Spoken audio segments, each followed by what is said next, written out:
ನಮಸ್ಕಾರ. ಅರಿಯಿತು ಮನವು ಸಂಚಿಕೆಗೆ ಸ್ವಾಗತ. ಇಂದಿನ ಸಂಚಿಕೆಯಲ್ಲಿ ನಾವು ನಮ್ಮ ಮಕ್ಕಳು ಮತ್ತು ನಾವು ಮನೋವೈಜ್ಞಾನಿಕ ಲೇಖನಗಳು ಈ ಪುಸ್ತಕದಿಂದ ಸ್ನೇಹ ಜೀವನಕ್ಕೆ ಸ್ಥಿರವಾದ ಬುನಾದಿ ಅಂದ್ರೆ ಫ್ರೆಂಡ್ಶಿಪ್, ನೆರೆಹೊರೆಯೊಂದಿಗೆ ಬಾಂಧವ್ಯ ಎಷ್ಟು ಮುಖ್ಯ ಅನ್ನೋದನ್ನ ಈ ಲೇಖನದಲ್ಲಿ ಹೇಳಕ್ಕೆ ಹೊರಟಿದ್ದಾರೆ. ನಮ್ಗೆಲ್ಲ ಗೊತ್ತಿರೋಂಗೆ ಮಾನವ ಸಂಘಜೀವಿ, ಸಮಾಜದಲ್ಲೇ ಬದುಕಬೇಕಾಗುತ್ತೆ. ಸೊ ಬನ್ನಿ ಈ ಬಗ್ಗೆ ಲೇಖಕರು ಏನ್ ಹೇಳ್ತಾರೆ ತಿಳ್ಕೊಳ್ಳೋಣ. ಸ್ನೇಹಿತರ ಇಲ್ಲದ ಬೀಳು.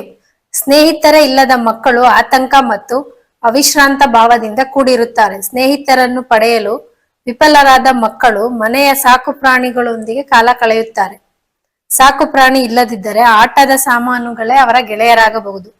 ಪ್ರಾಕೃತಿಕ ವಸ್ತುಗಳ ಜ್ಞಾನವನ್ನು, ನೈಪುಣ್ಯವನ್ನು ಗಳಿಸಿಕೊಳ್ಳುವುದರ ಜೊತೆಗೆ ಆಟದಿಂದ ಸಾಮಾಜಿಕ ರೀತಿ ನೀತಿಗಳು ಜ್ಞಾನವನ್ನು ಪಡೆದುಕೊಳ್ಳುತ್ತಾರೆ. ಸಾಮಾನ್ಯವಾಗಿ ಚಿಕ್ಕ ವಯಸ್ಸಿನಲ್ಲಿ ಹೆಣ್ಣು ಮಕ್ಕಳು ಆಡುವ ಆಟ ಗೊಂಬೆ ಆಟ.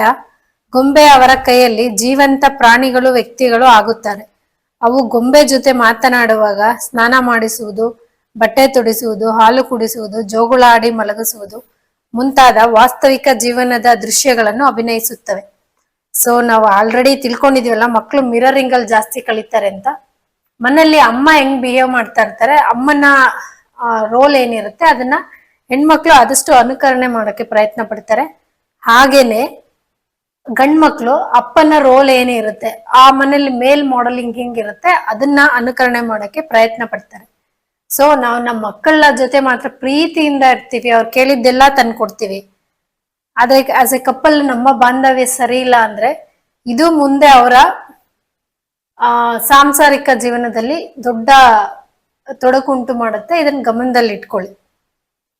ಮಕ್ಕಳು ಆಡುವಾಗ ಮಗುವಿನ ತಂದೆ ತಾಯಿಯರು ಮಗುವಿಗೆ ಪ್ರೇರಣಾ ಶಕ್ತಿ ಆಗಬೇಕು. ಮಕ್ಕಳೊಡನೆ ಪೋಷಕರು ಆಟವಾಡಿ ನಕ್ಕು ನಲಿದಾಗ ಅವು ಸಂತೋಷ ಪಡುತ್ತವೆ.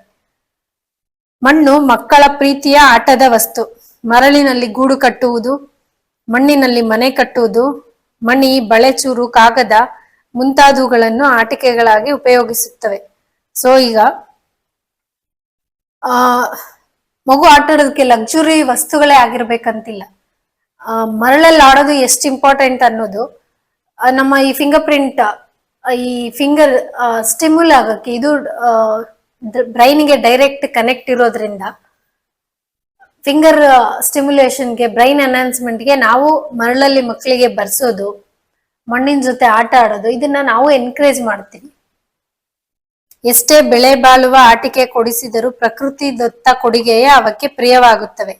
ಕಾಗದ, ಸೀಸದ ಕಡ್ಡಿ ಉಪಯೋಗಿಸಿಕೊಂಡು ತಮ್ಮದೇ ಆದ ರೇಖಾಚಿತ್ರ ಬಿಡಿಸುತ್ತವೆ. ಇದಕ್ಕೆ ಹೆತ್ತವರು ಪ್ರೋತ್ಸಾಹ ನೀಡಿದರೆ ಸೂಕ್ತವಾಗಿರುವ ಕಲೆ ಅರಳೀತು. ಸೊ ಒಂಟಿಯಾಗಿದ್ದರೆ ಮಕ್ಕಳು ಏನಾಗತ್ತೆ? ಒಂಟಿಯಾದ ಮಕ್ಕಳಲ್ಲಿ ಸ್ವಾರ್ಥ ಪ್ರವೃತ್ತಿ, ಸ್ಪರ್ಧಾ ಮನೋಭಾವ ಹೆಚ್ಚಾಗಿರುತ್ತದೆ. ಅವ್ರ ಮನೆಗೆ ಅವರೇ ಸೆಂಟರ್ ಆಫ್ ದ ಅಟ್ರಾಕ್ಷನ್ ಆಗಿರ್ತಾರಲ್ಲ, ಕಾಂಪಿಟೇಷನ್, ಎಲ್ಲಿ ನೋಡಿದ್ರೆ ಕಾಂಪಿಟೇಷನ್, ಶೇರಿಂಗ್ ಹ್ಯಾಬಿಟ್ ಇರಲ್ಲ, ಕಡಿಮೆ. ಆದರೆ ಇತರ ಮಕ್ಕಳೊಂದಿಗೆ ಬೆರೆತು ಕಲಿತು ಹೊಂದಿಕೊಂಡು ಆಟವಾಡಿದರೆ ಸ್ವಾರ್ಥಪರತೆ ಮಾಯವಾಗಿ ನಡವಳಿಕೆ ಪ್ರಬುದ್ಧವಾಗುತ್ತದೆ.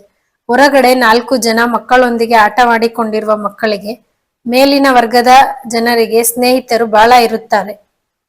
ಅಸುಲೆತನದಲ್ಲಿ ಬಹುಮಟ್ಟಿಗೆ ಮನೆಯ ಒಳಗೆ ಇರುತ್ತಿದ್ದ ಮಗು ಕ್ರಮೇಣ ಹೊರಗಿನವರೊಂದಿಗೆ ಹೊಂದಿಕೊಂಡು ಬೆಳೆಯುತ್ತದೆ. ತಂದೆ ತಾಯಿಯರನ್ನೇ ಅಂಟಿಕೊಂಡಿರಲು ಬಿಡದೆ ಇತರ ಮಕ್ಕಳೊಡನೆ ಬೆರೆತು ಆಟ ಆಡಲು ಪ್ರೋತ್ಸಾಹಿಸಬೇಕು. ಇದರಿಂದ ಮಕ್ಕಳ ಸಹಜ ಬೆಳವಣಿಗೆಗೆ ದಾರಿಯಾಗುತ್ತದೆ. ಬದುಕಿನಲ್ಲಿ ಶಿಸ್ತನ್ನು, ಹೊಸ ಹೊಸ ವಿಷಯದ ಅನುಭವ ಪಡೆಯಲು ಸ್ನೇಹಿತರು ಅಥವಾ ಸ್ನೇಹ ಜೀವನ ಅವಕಾಶ ಮಾಡಿ ಕೊಡುತ್ತದೆ. ಇಲ್ಲ ಅಂದ್ರೆ ಎಕ್ಸ್ಟ್ರೀಮ್ ಇಂಟ್ರಾವರ್ಟ್ ಆಗ್ತಾ ಹೋಗ್ತಾರೆ ಮಕ್ಕಳು, ಯಾರ ಜೊತೆನೂ ಬೆರೆಯಲ್ಲ. ಮುಂದೆ ಅವ್ರಿಗೆ ಆ ಸೋಷಿಯಲೈಸೇಷನ್ ಸ್ಕಿಲ್ಲು ತುಂಬಾ ಸಮಸ್ಯೆ ಆಗಕ್ ಶುರು ಆಗುತ್ತೆ. ಅವ್ರಿಗೆ ಎಷ್ಟೇ ಸ್ಕಿಲ್, ಪ್ರಾವೀಣ್ಯತೆ ಇದ್ರೂನು ಅದನ್ನ ಎಕ್ಸ್ಪ್ರೆಸ್ ಮಾಡ್ಕೊಳಕ್ ಆಗಲ್ಲ. ಅದ್ರಲ್ಲಿ ತುಂಬಾ ಕಷ್ಟ ಪಡ್ತಾರೆ. ಧನ್ಯವಾದಗಳು.